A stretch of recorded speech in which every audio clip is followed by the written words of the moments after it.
میں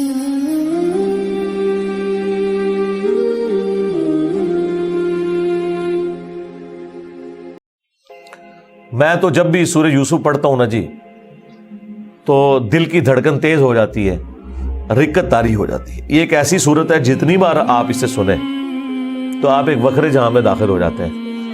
کیا سوز و گداز ہے، ایک شخص جو اللہ کا پیغمبر ہے اسے اپنے بھائیوں سے تکلیف اٹھانی پڑ رہی ہے، جو کہ خود ایک پیغمبر کی اولاد ہے، کافر بھی نہیں ہے، اور پھر اللہ تبارک و تعالیٰ انہیں کہاں سے اٹھا کر اس وقت کی جو سب سے بڑی آپ سمجھ لیں امپائر تھی، اس کی سب سے کرٹیکل پوسٹ کے اوپر پہنچا دیتے ہیں۔ اور بیسیکلی اس میں نبی الاسلام کو بھی تسلی تھی کہ آج تو آپ کو مشرکین عرب کی تکلیفیں اٹھا کر مکے سے مدینہ ہجرت کرنی پڑ رہی ہے، لیکن ایک دن آئے گا کہ آپ فاتح کی حیثیت سے مکے میں واپس آئیں گے۔ جس طرح آپ کے قبیلے کے لوگوں نے، قریش نے، جو اعلان نبوت سے پہلے آپ سے اتنی محبت کرتے تھے کہ آپ کو صادق اور امین کہتے تھے، اس لیول پہ آپ سے دشمنی نبھائی کہ آپ کو اپنا علاقہ چھوڑنا پڑ گیا۔ ایک دن آئے گا انہی لوگوں میں آپ فاتح بن کر آئیں گے، اور اس وقت آپ بادشاہ ہوں گے، اللہ کے خلیفہ ہوں گے، اختیار آپ کے پاس ہوگا۔ جس طرح کہ یوسف علیہ السلام کو ان کے بھائیوں سے تکلیف پہنچی اور انہوں نے ان کو بیچ دیا، وہ غلامی کی زندگی انہیں گزارنی پڑی، اس کے بعد جیل کی زندگی، اور الٹیمیٹلی اللہ تعالیٰ نے انہیں مصر میں آپ سمجھ لیں بے تاج بادشاہی بنا دیا۔ لیکن وہاں پہ بھی اینڈ رزلٹ کیا نکلا؟ لا تثریب علیکم اليوم، آج کے دن میں تم پہ کوئی گرفت نہیں کروں گا۔ اور یہاں پر بھی نبی علیہ السلام بھی جب آپ کو پتہ ہے مکے میں داخل ہوئے تو آپ نے وہی الفاظ دہرائے جو یوسف علیہ السلام نے دہرائے تھے، لا تثریب علیکم اليوم، آج میں تم پہ کوئی گرفت نہیں کروں گا۔ یار یہ اخلاقیات پیغمبروں کے ہی ہوتے ہیں، یہ حوصلہ پیغمبروں کے اندر ہی ہوتا ہے۔ اللہ تعالیٰ ایک خاص انہیں یہ ملکہ دے دیتا ہے، وہ اپنے نفس پر اتنا قابو پا لیتے ہیں کہ اپنے دشمنوں کے لیے اتنا نرمی کا رویہ تمام اختیار کے باوجود، یہ نبیوں کا ہی خاصہ ہے۔ اللہ تعالیٰ ہمیں بھی اس طرح کے اخلاق میں سے حصہ عطا فرمائے، آمین۔ اچھا، ایران والوں نے یوسف علیہ السلام کی پوری یہ جو بائیوگرافی سورہ یوسف میں آئی ہے، اس کے اوپر ایک تفصیلی فلم 45 اقساط کے اوپر بنائی ہے فارسی زبان کے اندر، اور کئی زبانوں میں اس کی ڈبنگ ہو چکی ہے۔ عربی کے اندر ہو چکی ہے ڈبنگ، اردو زبان کے اندر پیغام والے جو ہیں کراچی کے پروفیشنل ڈبنگ انہوں نے کی ہے۔ آپ کو لگتا ہی نہیں ہے اردو میں فلم بنی ہے یا فارسی میں، اتنی پروفیشنل اس کی ڈبنگ ہے۔ اس میں انہوں نے وہ پورے حالات و واقعات فلمائے ہیں اور آپ کو اس زمانے میں پہنچا دیا ہے۔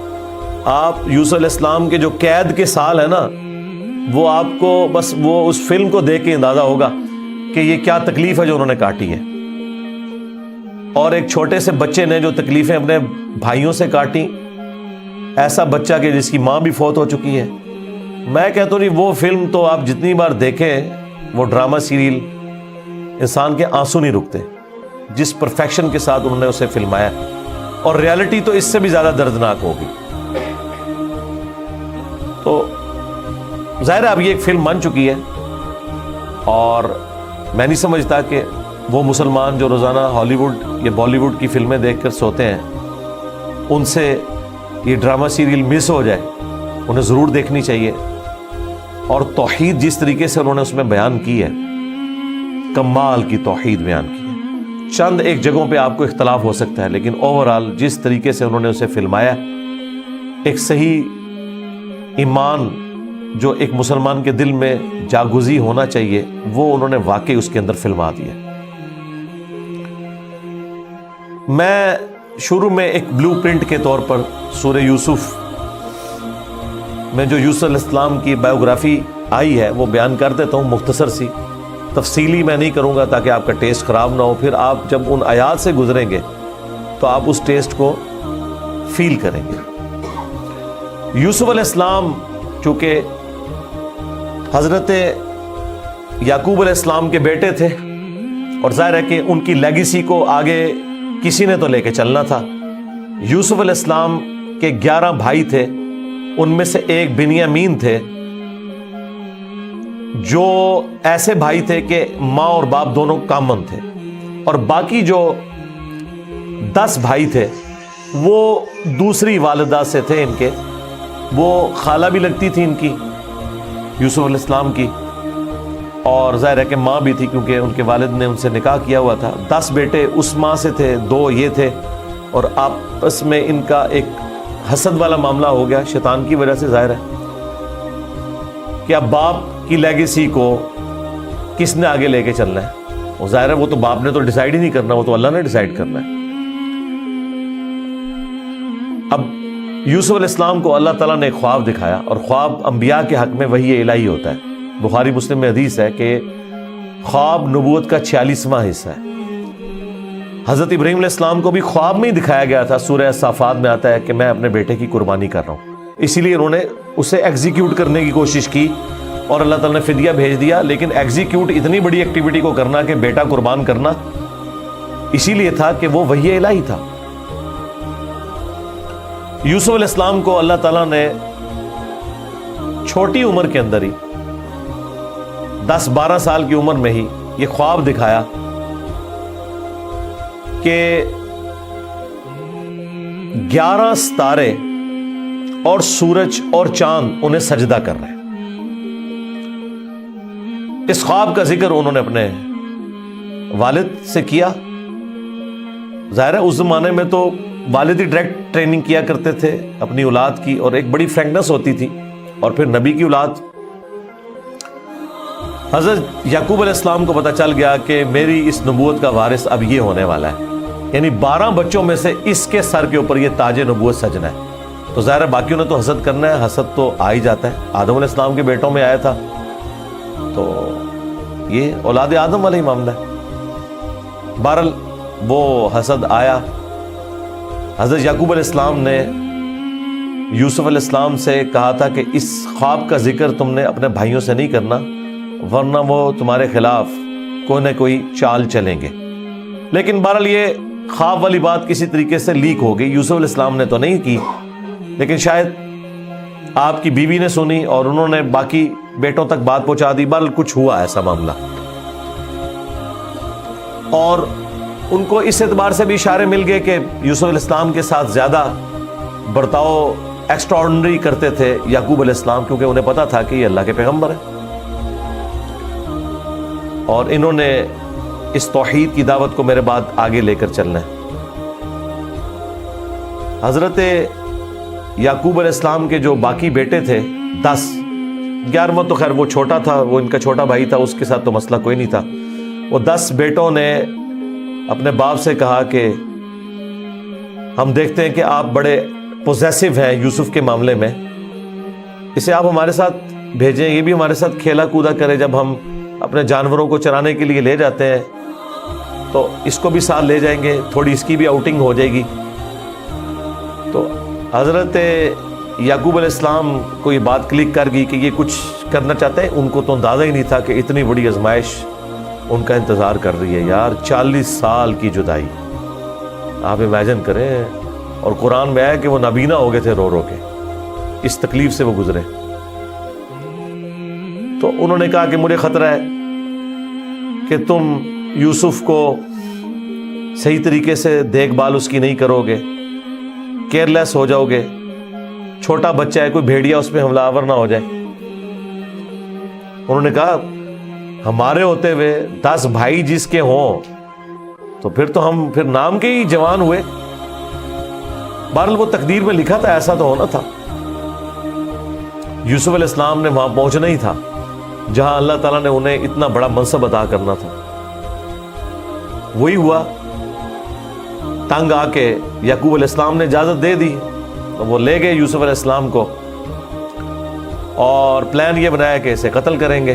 لیکن ایک بھائی تھا جو آڑے آ گیا، اس نے کہا قتل نہ کرو، ہے تو ہمارا بھائی، ہم اسے کسی کنویں میں ڈال دیتے ہیں. اور ان زمانوں میں جو قافلے گزرا کرتے تھے وہ کنویں پہ پانی کے لیے رکتے تھے، تو ہو سکتا ہے کہ کوئی نکالے تو یہ اس کے ساتھ ہی چلا جائے، جان چھوٹ جائے، قتل نہ کرو۔ اور اس میں وہ یہ بھی کہتے ہیں کہ ہم اس وقت تو یہ ایکٹیویٹی کرتے ہیں، پھر بعد میں اللہ سے توبہ مانگ لیں گے، اللہ تعالیٰ بڑا بخشنے والا مہربان ہے، جو کچھ بھی ہے تیرے محبوب کی امت سے۔ یہ بھی قرآن میں نقل ہوا ہے، وہی سیم مینٹالٹی آگے چل رہی ہے، بعد میں نیک بن جائیں گے۔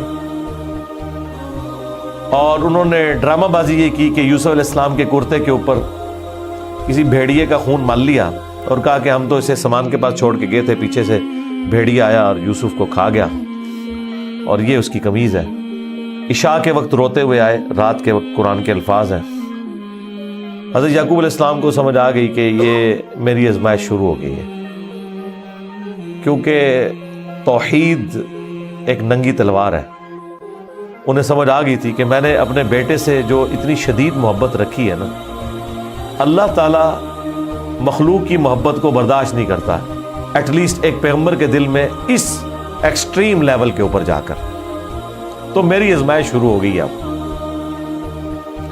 تو انہوں نے کوئی بحث نہیں کی، انہوں نے کہا میں صبر کروں گا جو کچھ ہوا۔ ان کو پتا تھا کہ یہ اب اللہ کا فیصلہ ہے، کرنے سے کچھ نہیں ہونا۔ جو کوئی تھوڑی بہت کوشش کی وہ کی، انہیں اینڈ پہ ان کا میں اب صبر ہی کروں گا، جو اللہ اس کے لیے فیصلہ کرے۔ وہی ہوا۔ ایک قافلہ وہاں سے گزر رہا تھا، انہوں نے پانی کے لیے ڈول ڈالا، اور یوسف علیہ السلام کو اللہ تعالیٰ نے قرآن میں آیا کہ یوسف کو ہم نے تسلی دی کہ ایک دن آئے گا کہ تم اپنے بھائیوں کو بتا دو گے جو انہوں نے یہ غلطی کی تھی، ہم تمہیں سرخرو کریں گے، بہرحال ابھی تو تمہارے لیے یہ طے ہو گیا۔ اور ظاہر جبرائیل علیہ السلام آنا شروع ہو گئے چھوٹی عمر میں ان کے پاس، ان کی تسلی کے لیے، اسی لیے ڈھارس بندی۔ انہوں نے پانی کے لیے ڈول ڈالا، یوسف علیہ السلام نے وہ پکڑا اور باہر نکل آئے۔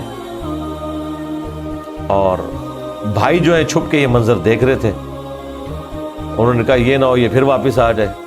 انہوں نے چند ٹکوں کے عوض، چند دراہم کے عوض بیچ دیا، کہا یہ ہمارا غلام تھا، تو بھاگ کے آئے، یہ ہمارا غلام ہے، اور جان چھڑائی اس طریقے سے۔ یوسف علیہ السلام بھی چپ کر کے چلے گئے، انہیں پتا تھا کہ میرے لیے فیصلہ ہو چکا ہے۔ اور کس تکلیف سے وہ مصر تک پہنچے، اور وہاں پہ غلاموں کا بازار لگتا تھا، وہاں بیچنے کے لیے عبرانی غلام، اور پڑھنا لکھنا بھی جانتے تھے، ذہین بہت تھے۔ تو عزیز مصر وہاں سے گزر رہا تھا، یعنی آپ سمجھ لیں بادشاہ کے بعد جو سیکنڈ پوسٹ ہوتی ہے۔ اس نے دیکھا کہ یہ تو شکل ہی غلاموں والی نہیں ہے، یہ کوئی ایکسٹرا آرڈنری بندہ ہے۔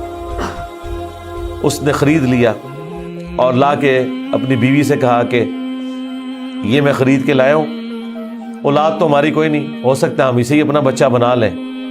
اور یوں یوسف علیہ السلام کہاں دور دراز کے شام کے علاقے جو سویلائزڈ بھی نہیں تھا، بھیڑ بکریاں چرانے والے بدو لوگوں میں سے اٹھ کے اس وقت کی سب سے سویلائزڈ حکومت مصر کی، فرعونوں کی حکومت، آج تک آپ یہ اہرام مصر گیزا کے جو ہے پیرامڈز یہ دیکھ رہے ہیں، یہ ان لوگوں نے تعمیر کیے ہوئے ہیں۔ وہاں پہنچ کے اور قرآن کے الفاظ ہیں کہ ہم نے یوں اس کے لیے معاملہ آسان کر دیا کہ وہ عزیز مصر کی تربیت میں رہے اور علم حاصل کرے۔ ظاہر ہے کہ وہ کتنی بڑی بڑی میٹنگز ہوتی ہوں گی، جس میں میٹنگ کا ارینجمنٹ کرنا، کھانے پینے کا ارینجمنٹ کرنا، اور ایک خادم کی حیثیت سے باتیں بھی سنتے ہوں گے۔ یوں اللہ تعالیٰ نے ان کی لرننگ کروائی، اور یوں وہ جوانی کی عمر کو پہنچ گئے۔ اب عزیز مصر کی جو بیوی تھی، ظاہر ہے کہ وہ ادھر کا جو ماحول تھا ایک بے حیائی کا، اس کا وہ شکار تھی۔ وہ صرف وہ نہیں تھی، باقی عورتیں بھی تھیں۔ اس کی قسمت مری ہوئی تھی اس اعتبار سے کہ آزمائش سب سے پہلے اس پہ پڑی۔ یوسف علیہ السلام کو اللہ تعالیٰ نے حسن دیا ہوا تھا، تو وہ ان پہ فریفتہ ہو گئی، اور اس نے کوشش کی کہ انہیں برائی پر آمادہ کرے۔ دروازے بند کر دیے، قرآن کے الفاظ ہیں، برائی کی طرف بلایا۔ پہلے بلایا تو کسی اور کام سے تھا، اور اللہ تعالیٰ نے قرآن میں کہا کہ اس عورت نے یوسف کا قصد کیا، یوسف بھی قصد کر لیتا اگر اپنے رب کی نشانی نہ دیکھ لیتا، برہان۔ اور وہ نشانی قرآن میں نقل نہیں ہوئی، اسرائیلی روایتوں میں ملتا ہے کہ ان کو ان کے والد یعقوب علیہ السلام کی شبیہ دکھائی گئی، جو کہ یوں انگلی سے اشارہ کر رہے تھے کہ بیٹا یہ کام نہیں کرنا، اس طرف نہیں آنا، تو وہ بچ کے، ظاہر ہے اللہ نے فرمایا کہ یہ ہمارے مخلص بندے تھے، یعنی مخلص چنے ہوئے، ایک لفظ ہے مخلص جو اخلاص شو کرتا ہے، ہم مخلص ہونے کی کوشش کرتے ہیں، لیکن مخلص پیغمبر ہوتے ہیں جنہیں اللہ اپنے لیے خالص کر لیتا ہے۔ اللہ نے کہا ہم نے بچایا، یعنی انبیاء بھی جو بچتے ہیں نا برائیوں سے، وہ اللہ کی مدد کی وجہ سے۔ بہرحال اس تکلیف سے وہ گزرے، خبر لیک ہو گئی، کیونکہ جب اس نے قصد کیا تو یوسف علیہ السلام بھاگے، اللہ تعالیٰ نے مرزانہ طور پر وہ دروازے کھول دیے، اور یہ سین جس طریقے سے انہوں نے فلمایا ہے پہنچا دیا جی انہوں نے اس جگہ پہ، اس فلم کے اندر ایران والوں نے۔ بہرحال قرآن کے الفاظ ہیں، جب وہ دروازے کے اوپر پہنچے تو وہاں سے عزیز مصر آ گیا، اور پیچھے عورت بھی ہے تو اسے بھی شک پڑ گیا۔ وہاں پہ کوئی سیانہ بندہ تھا جس نے کہا کہ یہ دیکھو کہ اگر یوسف کی قمیض آگے سے پھٹی ہوئی ہے تو یوسف جو ہے وہ مجرم ہے، اور اگر یہ پیچھے سے پھٹی ہوئی ہے تو پھر وہ عورت مجرم ہے، کیونکہ یوسف علیہ السلام بھاگے تھے، اس نے پیچھے دوڑ لگائی ان کو پکڑنے کے لیے، تو پیچھے سے قمیض پھٹی ہوئی تھی اور وہ پیچھے سے پھٹی نکلی۔ ایران والوں نے فلم میں یہ فلمایا کہ وہ ایک شیرخوار بچہ بول اٹھا، لیکن یہ دور کی بات ہے، اگر یہ واقعہ ہوا ہوتا تو سارے کے سارے یوسف علیہ السلام کو اسی وقت نہ مان لیتے کہ یہ تو کوئی عام انسان نہیں ہے۔ مجھے لگتا ہے کوئی سمجھدار آدمی تھا جس نے مشورہ دیا، اور یہ لاجیکل بھی تھا۔ تو عزیز مصر کو پتہ چل گیا کہ اس عورت کی چال ہے، پھر بھی وہ باز نہیں آئی۔ جب اس کی خبر لیک ہوئی تو اس نے کہا میری تو دم کٹ گئی ہے، میں اب ساری عورتوں کی دم کٹواؤں گی۔ اس نے وہ جتنی بڑے اشرافیہ وہاں مصر کا تھا ان ساری عورتوں کو دعوت پہ بلایا، اور سب کے ہاتھ میں ایک ایک چھری دے دی، قرآن کے الفاظ ہیں، اور ایک ایک سیب دیا، اور یوسف علیہ السلام کو کہا کہ ان عورتوں کے سامنے آؤ۔ تو قرآن کے الفاظ ہیں کہ جب یوسف علیہ السلام ان کے سامنے آئے تو عورتوں نے بے خیالی میں وہ کاٹتے ہوئے سیب کو اپنی انگلیاں بھی کاٹ لی۔ کاٹنے سے مراد یہ نہیں کہ وہ کٹ کے علیحدہ ہوگی، مراد یہ کہ اس پہ تھوڑا بہت زخم آیا، یہ اتنا نہیں ہے کہ وہ انگلیاں ٹوٹ ٹوٹ کے کوئی علیحدہ ہو گئی تھی، یا کو ساری عورتوں نے یہ سب کچھ کر لیا۔ ڈاکٹر سرار صاحب نے اس کی اچھی توجہ بیان کی ہے کہ ہو سکتا ہے کہ کسی عورت کی انگلی زخمی ہو، اور یوسف علیہ السلام چونکہ غلام تھے وہ اس کی طرف متوجہ ہوں کہ میں اس کو پٹی کر دوں یا اس کے لیے کچھ ارینجمنٹ کروں، تو باقی عورتوں نے یوسف علیہ السلام کو اپنی طرف اٹریکٹ کرنے کے لیے جان بوجھ کے خود ہی اپنی انگلی کاٹی ہو کہ تاکہ وہ متوجہ ہوں۔ کوئی بہرحال اس طرح کا سلسلہ ہوا ایک ایکسٹرا آرڈنری، اور جب یہ حالت ہوئی تو اس نے پھر کہا کہ ہاں یہ تھا جس کے لیے تم مجھے بات کر رہی تھی، تم لوگ بھی تو اس میں گرفتار ہو گئے۔ اور پھر اس کی ڈٹائی ہے، اس نے کہا کہ میں اسے برائی کی طرف بلا رہی ہوں، اگر اس نے یہ میری بات نہ مانی تو میں اسے جیل میں ڈلوا دوں۔ تو یوسف علیہ السلام نے دعا کی کہ یا اللہ مجھے جیل قبول ہے اس برائی کے عوض، کہ میں تیرا مجرم بنوں۔ دیکھیں کوئی گناہ بھی نہیں کیا، برائی سے بچے ہیں، ہم ہوں تو ہم کہ ہمیں انعام ملے، وہ کہہ رہے ہیں مجھے انعام میں جیل مل جائے کہ میں ان کے شر سے بچ جاؤں۔ بہرحال پھر وہ بہانہ کر کے ان عورتوں نے جھوٹے الزامات لگا کے یوسف علیہ السلام کو جیل میں ڈلوا دیا۔ یوسف علیہ السلام بھی راضی تھے، ٹھیک ہے چلے گئے۔ آلموسٹ 9 سے 10 سال تک وہ جیل میں رہے، اور وہ جیل کا جو انہوں نے سین فلمایا ہے وہ بندہ دیکھ نہیں سکتا، جو وہاں پہ کس پرسی کی حالت تھی بہرحال انہوں نے گزاری، لیکن آپ کے اخلاق سے متاثر ہو کے دعوت توحید بھی وہاں پہ پہنچی۔ اور اسی دوران 2 ایسے قیدی تھے کہ ان دونوں نے الگ الگ خواب دیکھے، اور انہوں نے یوسف علیہ السلام سے کہا کہ آپ اچھے بھلے معلوم ہوتے ہیں، اگر آپ تعبیر بتا سکتے ہیں۔ انہوں نے کہا میں اس کی تعبیر جو بتاؤں گا وہ تعویل ہوگی، پھر وہ مقدر ہو جائے گی۔ اور وہ خواب انہوں نے اپنا بیان کیا۔ ایک نے خواب یہ بیان کیا کہ میں نے یہ دیکھا کہ میں اپنے رب یعنی اپنے اس بادشاہ کو شراب نچوڑ کے دے رہا ہوں۔ دونوں کے قتل کے فتوے جاری ہو چکے ہوئے تھے۔ تو یوسف علیہ السلام نے اسے کہا کہ تم ان قریب چھوٹ جاؤ گے۔ دوسرے نے دیکھا کہ میرے سر کے اوپر روٹیوں کا ایک ٹوکرا ہے اور اس سے جانور پرندے کھا رہے ہیں، تو ان کا تم سولی دیے جاؤ گے اور تمہاری لاش سے جانور کھائیں گے۔ اور وہی ہوا۔ اور قرآن کے الفاظ ہیں کہ جسے نجات ملنے والی تھی اسے یوسف علیہ السلام نے کہا کہ جب تم چھوٹ جاؤ تو اپنے بادشاہ سے میرا ذکر کرنا کہ میرے ساتھ یہ زیادتی ہوئی ہے۔ لیکن قرآن کے الفاظ ہیں کہ شیطان نے وہ ذکر بھلا دیا۔ ظاہر ہے اللہ نے تو کوئی اور ہی فیصلہ کیا ہوا تھا۔ اور یوں آلموسٹ 9 سے 10 سال ان کے جیل میں کٹ گئے، یہاں تک کہ اس بادشاہ کا جو بیٹا ہے وہ تخت نشین ہوا اور اس نے خواب دیکھا۔ ظاہر بادشاہ کو اللہ تعالیٰ اس طرح کے خواب دکھایا کرتا تھا۔ مخلوقات کو دیکھنے کی ذمہ داری اللہ تعالیٰ نے بادشاہوں کے اوپر ہی رکھی ہوئی ہے جو ان کے انڈر رعایا ہے، کہ 7 دبلی پتلی گائے جو ہیں وہ نیل سے نکل کے 7 موٹی گایوں کو کھا رہی ہیں، اور 7 خشک بالیاں ہیں اور 7 جو ہیں وہ ہری بالیاں ہیں۔ اب یہ بڑا ایک ایکسٹراڈنری خواب تھا۔ اس نے اپنے وہ سارے تعبیر بتانے والے بلائے، سب کے سب عاجز آ گئے۔ تو وہ جو چھوٹ چکا تھا ایک قیدی، وہ بادشاہ کا بڑا قریبی تھا جو اسے شراب بنا کے دیتا تھا، اسے یاد آیا کہ ہاں ایک شخص قید میں ہے۔ اور یاد کب آیا؟ دیکھیں 9-10 سال کے بعد۔ اس نے کہا میں ایک ایسے شخص کو جانتا ہوں کہ جو آپ کو اس کی تعبیر بتائے گا۔ تو وہ بادشاہ نے کہا ٹھیک ہے، اسے لے آؤ یہاں پہ۔ یوسف علیہ السلام نے تعبیر بتا دی جو باقی معبر نہیں بتا سکے۔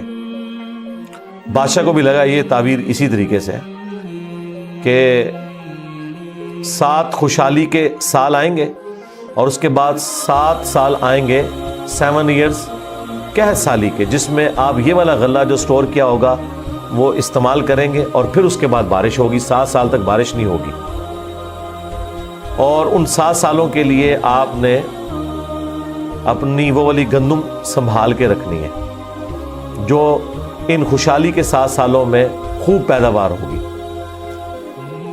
تو بادشاہ نے کہا انہیں بلا کے لاؤ۔ انہوں نے کہا نہیں، پہلے میرا وہ مسئلہ حل کریں جو میرے اوپر الزامات لگا کے ان عورتوں نے اندر کیا۔ پھر بہرحال وہ معاملہ بھی سیٹل ہوا، عورتوں نے مان لیا کہ یوسف علیہ السلام کی کوئی غلطی نہیں تھی۔ پھر یوسف علیہ السلام عزت کے ساتھ لائے گئے بادشاہ کے پاس، اور انہوں نے خود کہا کہ مجھے وزیر خوراک بنا دیں، میں امین بھی ہوں اور ان معاملات کو ہینڈل بھی کر سکتا ہوں۔ پھر انہوں نے جس طریقے سے ان معاملات کو ہینڈل کیا اور کہا کہ آپ نے گندم کے دانوں کو بالیوں سے باہر نہیں نکالنا، یہ سٹوریج کا طریقہ بھی یوسف علیہ السلام کو اللہ تعالیٰ نے سکھایا۔ یوں گندم خراب نہیں ہوتی، سال ہر سال آپ استعمال کر سکتے ہیں۔ آج بھی گندم اسی طریقے سے سٹور ہوتی ہے۔ اب وہ قحط سالی صرف مصر تک نہیں تھی، شام تک بھی پھیل چکی تھی، اور وہی بھائی بالآخر گندم کی تلاش میں مصر آئے۔ انہیں تو پتہ ہی نہیں تھا کہ ان کا بھائی یہاں کا بے تاج بادشاہ بن چکا ہے۔ یوسف علیہ السلام نے انہیں پہچان لیا۔ ان تو سوچے نہیں تھا کہ یہ سب کچھ ہوا، کوئی اس وقت انٹرنیٹ کوئی اس طرح کی تو چیز ہے ہی نہیں تھی۔ تو یوسف علیہ السلام نے انہیں غلہ دیا اونٹ بھر کے، اور جاتے ہوئے خادمین کو کہا کہ ان کی جمع پونجی بھی آپ نے ان کے اسی سامان کے اندر رکھ دینی ہے تاکہ یہ متاثر ہوں اور اگلی دفعہ پھر آئیں۔ اور پھر ان سے انٹرویو کیا تو انہوں نے کہا ہمارے تو اس طرح بھائی ہیں، ایک بھائی ہے وہ ہمارے والد صاحب تو اس کو اپنے سے جدا نہیں ہونے دیتے، اس کے اندر وہ اپنے اس بیٹے کو تلاش کرتے ہیں جسے بھیڑیا کھا گیا تھا، اور وہ بیٹا سامنے تھا۔ یوسف علیہ السلام کے بارے میں اللہ تعالیٰ فرماتا ہے کہ یوسف علیہ السلام یہ باتیں سن رہے تھے اور دل ہی دل میں کہہ رہے تھے کہ تم ظالم ہو، لیکن اللہ کی طرف سے اجازت نہیں تھی۔ ان کا اچھا پھر تم دیکھ رہے ہو اس بھائی کا بھی سامان میں تمہیں دیتا ہوں، اگلی بار اس بھائی کو ساتھ لے کے آؤ گے ورنہ میں تمہیں سامان نہیں دوں گا۔ ظاہر ہے کسی بہانے سے تو بلانا تھا نا۔ اور واپس جب پہنچے انہوں نے دیکھا یہ تو اتنا فیاض بادشاہ ہے، اس نے تو ہماری وہ جمع پونجی جو بھی تھا، کوئی کاٹن لے کے گئے تھے، اس وقت تو بارٹر سسٹم ہوتا تھا نا، وہ واپس کر دی ہے۔ تو اپنے والد سے کہا کہ آپ اپنا وہ بیٹا بھی بھیجیں، وہ تو بڑا اچھا بادشاہ ہے۔ تو ان کا نا ایک دفعہ تم اسی کے بھائی کو لے گئے تھے، وہ واپس نہیں آیا، اس کو تو میں اب الگ نہیں کروں گا۔ ان کا ابا جی پھر بھوکے ہی مریں گے، آپ کون سے شیخ عبد القادر جیلانی ہے کہ آپ نگاہ مار کے یہ کچھ کر لیں؟ ہاں تو اور کیا ہے، گندم کے لیے انبیاء، ان کی اولادیں. اور یہ تو ہمیں سکھاتے ہیں کہ جی بڑے سے بڑا غوث قطب ابدال کسی صحابی کے پاؤں کی خاک بلکہ گھوڑے کے قدموں کی خاک نہیں ہے. تو قرآن میں تو کچھ اور ہی مل رہا ہے. اب بڑی فاقے آ رہے ہیں کہ کیا کریں. ان کا ٹھیک ہے، بس دوسرا بھی اب دیتا ہوں. اور پھر اس میں انہوں نے ایک جملہ بولا کہ قریب ہے کہ اللہ تعالیٰ مجھے میرا یوسف بھی واپس کر دے. انہیں پتہ چل گیا کہ ابھی بھی میری آزمائش باقی ہے. میں نے یوسف کو بنیامین میں تلاش کرنا شروع کر دیا تھا، ابھی بھی وہ والی کامل توحید جو اللہ کو ریکوائرڈ ہے نا، جو پیغمبر سے ریکوائرڈ ہے، ایکسٹرا آرڈنری. والذین آمنوا اشد حبا للہ، اس کا بھی اعلیٰ ترین درجہ. تو انہوں نے کہا بہرحال مجھ سے پکا عہد کرو کہ اس بھائی کو واپس لے کے آؤ گے یہاں تک کہ سارے قتل ہو جاؤ، پھر تو معافی ہے، ادروائز تم لوگ زندہ واپس آئے اور اس کو نہ لائے میں تمہیں معاف نہیں کروں گا. ان کا جی ابا جی عہد کرتے ہیں جی، میں فکر ہو جائے گا. ایسے ہی ہوگا. لے گئے. اب وہاں تو یوسف علیہ السلام نے پلان کیا تھا. جاتے ہی انہوں نے بنیامین کو تو اپنے پاس بلا کے کہا کہ میں تیرا وہ گم شدہ بھائی یوسف ہوں. بلکہ ان کی نظر میں تو وہ سمجھ لیں فوت ہی ہو چکے تھے. اور کہا کہ اپنے بھائیوں کو نہیں بتانا تم نے، میں ایک طریقے سے تمہیں یہاں روکوں گا کیونکہ بادشاہ کے قانون میں تمہیں روک نہیں سکتا. تو اس کے لیے قرآن میں الفاظ ہیں کذالک کدنا لیوسف، ہم نے یوسف کو یہ تدبیر سکھائی تھی، ایک ہیلا سکھایا کہ وہ بادشاہ کا ایک قیمتی پیالہ تھا جو بنیامین کے سامان میں انہوں نے واپسی پہ رکھوا دیا. اور جب وہ واپس جانے لگے تو پیچھے سے آواز لگائی گئی قافلے والوں تم چور ہو. اور یوسف علیہ السلام کو پتا تھا کہ بنی اسرائیل میں چوری کی سزا یہ ہے کہ وہ شخص پھر غلام بن جاتا ہے جس کی اس نے چوری کی ہوتی ہے. ان کا بتاؤ اگر کوئی چور نکلا، ان کا جی جس کے سامان میں نکلا وہ آپ رکھیں اس بندے کو. تو انہوں نے مختلف جگہ سے شروع کیا، بنیامین سے سٹارٹ نہیں کیا ورنہ تو پلان ڈسکلوز ہو جاتا. الٹیمیٹلی بنیامین کے سامان میں سے نکلا. تو انہوں نے کہا ہاں اس کا بھائی بھی اسی طرح چور تھا، اندازہ کریں ہر جگہ وہ ٹھونگ مارتے سن نال نال. تو اچھا یہ پھر ایران والوں نے اس فلم میں کھولا ہے کہ وہ کس چوری کی طرف اشارہ کر رہے تھے. وہ یوسف علیہ السلام سے ان کی پھوپھی بڑی محبت کرتی تھی، وہ لے گئی تھی اور وہ ان کو اپنے پاس رکھنا چاہتی تھی. تو انہوں نے کہا کہ میرا فلاں قیمتی کپڑا جو ہے وہ چوری ہو گیا ہے، حالانکہ وہ چوری نہیں ہوا تھا. اور وہ یوسف علیہ السلام کے سامان سے انہوں نے ریٹریو کیا اور اس کے بدلے میں یعقوب علیہ السلام کو کچھ عرصہ اپنے اس بیٹے کو اپنی بہن کے پاس چھوڑنا پڑا. تو یہ ان کو کلک کر گیا آئیڈیا، یہی والا آئیڈیا انہوں نے اپنے بھائیوں کے اوپر بھی اپلائی کیا. اور ان کے بھائیوں کا بھی اشارہ اسی طرف تھا کہ اس نے تو بچپن میں اس کا بڑا بھائی بھی چور تھا، حالانکہ اس نے چوری نہیں کی ہوئی تھی، نہ ادھر چوری والا معاملہ تھا. بہرحال ان میں سے ایک بھائی نے کہا بھائی میں تو اب واپس نہیں جاؤں گا، میں تو ابے سے عہد کر کے آیا ہوں کہ بھائی میں تو اپنے بھائی کی یاد میں ادھر ہی رہوں گا جب تک کہ کوئی معاملہ نہ ہو. تم لوگ جاؤ نا ذرا اور جا کے ابا جی کو ساری صورتحال بتاؤ اور بتاؤ کہ تمہارا یہ بیٹا چور نکلا ہے اور ہم لاکھ قسمیں کھائیں آپ نے ماننا نہیں ہے. تو وہ چلے گئے واپس. پھر حضرت یعقوب علیہ السلام نے ایک خط روانہ کیا، ریکویسٹ بھیجی عزیز مصر کو. انہیں تو نہیں پتا تھا کہ ان کا بیٹا ہی ہے، اور وہ بڑے دردناک انداز میں انہوں نے اس فلم میں فلمایا ہے. الٹیمیٹلی جب وہ اگلی دفعہ واپس آئے انہوں نے کہا ہمارے ابا جی تو پہلے ہی نابینا ہو چکے ہیں، اب یہ دو جدائیاں کیسے برداشت کریں گے، آپ رحم کریں، ہم پہ ترس کھائیں. پھر یوسف علیہ السلام نے کہا کہ تمہیں یہ ساری باتیں اس وقت نہیں یاد آئی، تمہیں یاد بھی تم نے اپنے بھائی کے ساتھ کیا کیا تھا. تو وہ جب سٹوری انہوں نے بیان کرنی شروع کی تو انہیں پتہ چل گیا کہ یہ وہی یوسف ہے. انہوں نے پوچھا آپ یوسف ہیں؟ ان کا ہاں، دیکھو اللہ نے مجھے کیا کچھ عطا کیا ہے. اور انہوں نے کہا کہ ہمیں معاف کر دیں. انہوں نے کہا لا تثریب علیکم اليوم، آج کوئی گرفت نہیں ہے. شیطان نے یہ ہمارے درمیان جدائی ڈالی تھی، کیونکہ اتنے بڑے منصب تک پہنچنے کے لیے تکلیف بھی تو کاٹنی پڑتی ہے نا. حسین بننا کوئی سوکھا تو نہیں ہے، جنتی نوجوانوں کا سردار بننا ہے تو پھر قربانی تو دینی پڑے گی. اور انبیاء کو یہ پتہ ہوتا ہے کہ قربانی سے گزر کے ہی آپ مقام حاصل کرتے ہیں. انہوں نے کہا کہ یہ میری قمیص لے جاؤ، اللہ تعالیٰ نے وحی کے ذریعے مجھے بتائی ہے یہ بات، جا کے میرے والد کی آنکھوں پہ ملو، اللہ تعالیٰ ان کی بینائی کو واپس کرے گا. اور یوں وہاں سے ایک قاصد نکلا، وہ کرتا لے کے یوسف علیہ السلام کا، قرآن کے الفاظ ہیں. حضرت یعقوب علیہ السلام کہتے ہیں کہ اگر تم مجھے مفند نہ سمجھو، کوئی المحند اور المفند، قرآن میں الفاظ ہیں یہ، یعنی یہ نہ سمجھو کہ میرا دماغ سٹھیا گیا ہے، تو مجھے تو یوسف کی خوشبو آ رہی ہے.